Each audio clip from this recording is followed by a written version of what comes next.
નમસ્કાર. આગળના અભ્યાસમાં આપણે સાંસ્કૃતિક મૂલ્યો દ્વારા બાળ વિકાસનો અભ્યાસ કર્યો.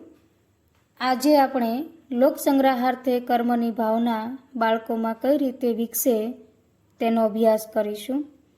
જ્યારે અર્જુન યુદ્ધ કરવાની ના પાડી દે છે અને કહે છે કે ન કાંક્ષમ વિજયમ કૃષ્ણ ન ચ રાજ્યમ સુખાની ચ કિમ નો રાજ્યેન ગોવિંદ કિમ ભોગેર્જીવિતે નવા. ન તો હું વિજય ઈચ્છતો કે ન તો મારે રાજ્ય કે સુખ જોઈએ. આવા રાજ્ય કે સુખનું શું પ્રયોજન? વિજય મળે તો પણ શો લાભ? જેમના માટે અમે યુદ્ધ કરીએ છીએ તેને તો મારવાના છે. કદાચ યુદ્ધ ન કરવાથી મને પાપ લાગે તો તે પણ ભોગવવા હું તૈયાર છું. મારે મારા પરિવારનો નાશ કરવો નથી. આ તો માંડવે જાન આવી ગયા પછી વરરાજા લગ્ન કરવાની ના પાડે તેવું થયું. કારણ કે સામે પક્ષે પોતાનો પરિવાર જ છે તેની જાણ તેમને પ્રથમથી હતી જ. જ્યારે તેમની સામે યુદ્ધ કરવાનો સમય આવ્યો ત્યારે અર્જુન ત્યાંથી રણ મેદાનને છોડીને ભાગી જવાની વાત કરે છે. એ પણ પોતાનો પરિવાર છે માટે. બાકી અન્ય કોઈ હોત તો અર્જુન તેને કાપી નાખતા વિચાર ન કરે. આવા તો તેમણે અનેક યુદ્ધ કર્યા, પણ આજે તે નાસીપાસ થઈ રહ્યો છે.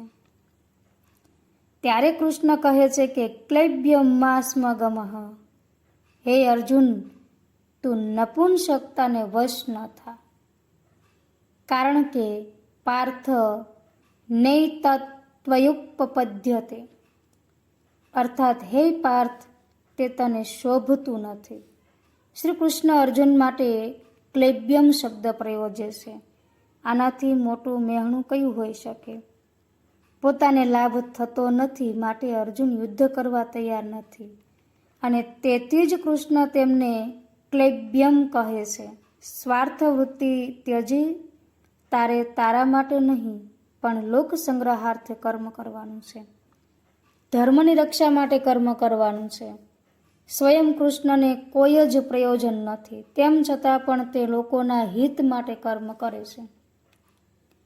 કૃષ્ણના આ ઉપદેશથી બાળકોમાં પરાર્થે કર્મ કરવાની ભાવના વિકસે છે. જીવનની કોઈ પણ પરિસ્થિતિમાં મનોબળ ઢીલું ન પડવા દેવું જોઈએ, હિંમત ન હારવી જોઈએ, અને યોગ્ય સમય યોગ્ય માર્ગદર્શન આપનારા મિત્રો પણ હોવા જોઈએ.